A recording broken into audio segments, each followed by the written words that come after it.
ഹാജിമാരാരെന്നറിയുമോ? ഉംറയ്ക്ക് വേണ്ടി കടന്നു പോകുന്നവരാരെന്നറിയുമോ?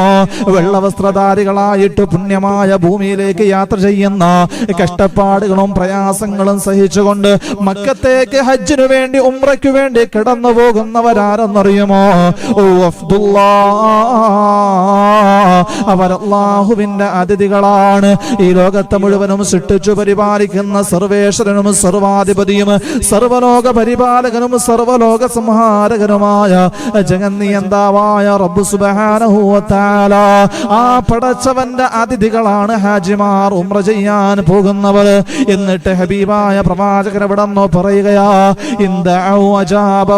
അവർ അല്ലാഹുവിനോട് എന്ത് ചോദിച്ചു കഴിഞ്ഞാലും പടച്ചതമ്പുരാന്റെ ദർബാറിലേക്ക് കരങ്ങൾ ഉയർത്തിയിട്ട് അവരെന്ത് ദുആ ചെയ്താലും അജാബഹും, അല്ലാഹു സുബ്ഹാനഹു വ തആല അവരുടെ ദുആ സ്വീകരിക്കുന്നതാ.